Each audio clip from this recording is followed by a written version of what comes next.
আজ বানাইবা কাঁকরোল ভাজি। খুবই কম উপকরণ দিয়ে মাত্র 5 মিনিটে কি করে কাঁকরোল ভাজি বানানো হয় তুমি দেখতে দাও। কাঁকরোলটা দেখি করেই আমার মনে হয়টে এটা আলু না করলা না, এটা আবার আলুর আত্মীয় না।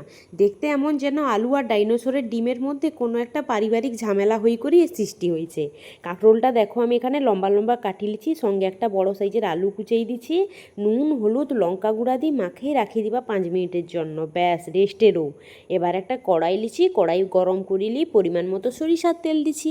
তেলটা ভালো করে গরম হয়ে গেলে দেখো আমি পেঁয়াজ লিছি পরিমাণ মতো, একটা বড় সাইজের পেঁয়াজ লিছি। পেঁয়াজটাকে সুন্দর কুচি কুচি করে কাটি লিছি।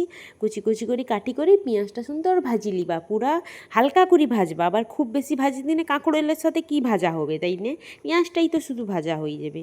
দেখো ভাজা হয়ে গেছে, হালকা করে দিয়ে দিছে হয়তো কাঁকরোল আলুটা তুলি দি করে সুন্দর করে লাড়ি লাইটি ঢাকা দিয়ে দিবা, পুরা যেন সিদ্ধ হয়ে যায় কাঁকরোলটা।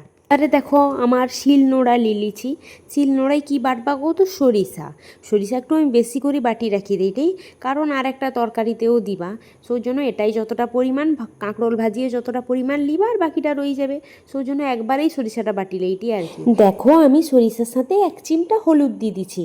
আমার মানে কোন খালি সরিষা নাকি বাটতে নেই, সাথে একটু নুন নাই তো হলুদ দিতে হয়, তাই আমি হলুদ দিয়ে দিছি। বড় লোক যখন গুরুজন লোক কটন, তাই না শোনা উচিত সৌভাবি করি আর কি।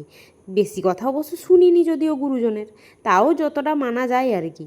এবারে দেখো সুন্দর করি সরিষাটা পেস্ট করিলি এইটি হাতের সাহায্যে আর কি, মিক্সি তো নাই, হাতের সাহায্যেই পেস্ট করিটি আর কি। প্লেন করি সরিষাটা একটা বাটি লিবা। সেদিকে কাঁকরোল ভাজি কিন্তু একটু ধৈর্যলি করে কম জাল করে দিছি, সে তো হইতেই আছে। কাঁকরোলটা যখন ঘরকে লিসি হাটনু করি, আমার ঘরের সবাই কয়টে এ কাঁকরোল আবার কে খাবে, এরকম দেখতে এর কোনো তরকারি স্বাদ লাগেনি। আমি কইলি একটা কাঁকরোলের ভাজি বানাই দিবা, 1 থালা ভাত যদি নাই যদি সব ভাজি দি খাই লিব, তখন আর তাইলে আমার নাম নেই। কিন্তু তোমানে ঘরে বানাইব সত্যি কথা, দেখবো কখন যে 1 থালা ভাত উধা হয়ে যাবে বুঝতেই পারবো নি। দেখো ভাজাটা সুন্দর করি আর একটু নাড়াচাড়া করি দেইটি। ততক্ষণে আমার সরিষাটা কিন্তু বাটা হয়ে গেছে, এবারে ভাজাটাকেও একটু নাড়াচাড়া করি দেইটি। দিয়ে দেখো আবার একটু নাড়াচাড়া করি দেইটি। কারো যদি তেল একটু প্রয়োজন পড়ে কিন্তু ঘুরেই দিব চারদিকে, নাই তো কিন্তু লাগিয়ে যাবে কড়াই। আমার কড়াই পরিমাণ মতো তেল আছে বলি দেখো আমি আর তেল দেইটিনি আর কি। বেশি তেল দিলে তেলেই ভাজা হয়ে যাবে, আবার ছাঁকা হয়ে যাবে, ভাজা হবে নি।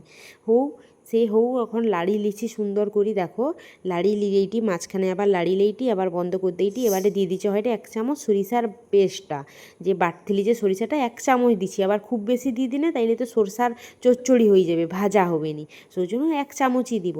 দিয়ে করি সুন্দর একটু লাড়ি লেইটি, দেখো লাড়ি লেইটি গাগুলা বেশ ভাজা ভাজা করে দিবা। মেলাই মেলাই দিতে হবে আর কি। গ্যাসের আঁচটা মিডিয়াম রাখবো, খুব বেশি হাইও করে দিব নি, একবারে লো করে দিব নি, দিনে ভাজতেও দেরি হবে।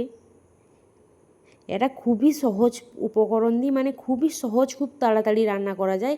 কারো যদি তাড়াতাড়ি কোনো রান্না করার হয় না, জানে ঝোল ছাড়া খাইতে পারেনি, তানাকার ঘরে ডাল আর ও ভাজিটা দিয়ে দিব, ব্যাস।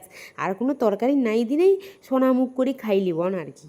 দেখো আমার কাঁকরোল ভাজিটা কিন্তু প্রায় হয়েছে, একটু ধৈর্য ধরি এটা ভাজবো। খুব তাড়াহুড়া করলে কিন্তু পুড়ি যাবে কাঁকরোলটা। গ্যাসের আঁচ যদি বেশি করে ভাজো না, কাঁকরোলটা পুড়ি যাবে। সেই জন্য একটু ধৈর্য ধরতে হবে, কোনো সময় গ্যাসটা বাড়াইতে হবে, কোনো সময় গ্যাসটা কমাইতে হবে, সৌ করে ভাজি নিতে হবে।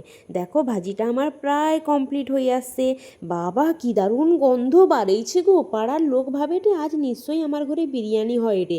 এ মা, কে দরজায় আওয়াজ দেয় রে গো, দেখি দেখি কে আওয়াজ দেয় রে। ও মা, দরজা খুলি দেখি তো এ পাশের ঘরের কাকিমা হাজিরি গেছন। ও অতদিন পর মনে হয় তার ঘরে কিছু একটা সমস্যা হইতরা, সমস্যা মিটছে, সৌজন্য আবার হাজির হয়ে গেছেন গো। আইসি করে জিজ্ঞেস করুন কি রান্না হয়টে গো বৌমা, এত সুন্দর গন্ধ বাড়াইছে, আমার ঘর অবধি গন্ধ যায়টে। তখন আমি কই রে কাঁকরোল ভাজি। কাকিমা মুখটা এমন করলন দি করি কটন, ও বাবা আমি ভাবলি তোমার ঘরে অন্তত মাংস হবে বা বিরিয়ানি টিরিয়ানি যা হোক কোনো একটা ভালা তরকারি হয়টে, সৌটার গন্ধ বাড়িয়েছে, কাঁকরোল ভাজি করছো। আমি কই রে কাকিমা তুমি লিবো নাকি কাঁকরোল ভাজি, আজকে লিজাও একটু টেস্ট কিন্তু দারুণ লাগবে খাইতে। না দেখি এর মধ্যে পিছন ঘুরি লিছন, তার মানে কটন না বৌমা আজ কাঁকরোল ভাজি লিবানি, পরে আরেকটা তরকারি লিজাবা, হৌ আইসি। তোমার সাথে গল্প করতে করতে দেখো আমার কাঁকরোল ভাজিটা সুন্দর হয়ে গেছে, দেখতেও যেরকম দারুণ লাগছে আর গন্ধটাও সেই উঠছে। ব্যাস আজকের মতো কাঁকরোল ভাজি কমপ্লিট। দেখছো দেখতে কি দারুণ হয়েছে। আমার রেসিপি ভালো লাগলে লাইক কমেন্ট শেয়ার করবো বন্ধুনাকার সাথে, চ্যানেলটা সাবস্ক্রাইব করবো এরকম মজার রান্না দেখতে। আজকে তাইলে আইসি, দেখা হবে আগামীকাল, ততক্ষণ সুস্থ রইবো, ভালো রইবো। এবার টেস্ট করলে এটি দেখো এক থালা ভাত আর কাঁকরোল ভাজি। কাছে যার একটা রেসিপি আছে সেটা নেক্সট ভিডিওই দেখতে পারবো। আজকে তাইলে আইসি, ততক্ষণ সুস্থ রইবো, ভালো রইবো, কালকে আবার দেখা হবে, টাটা।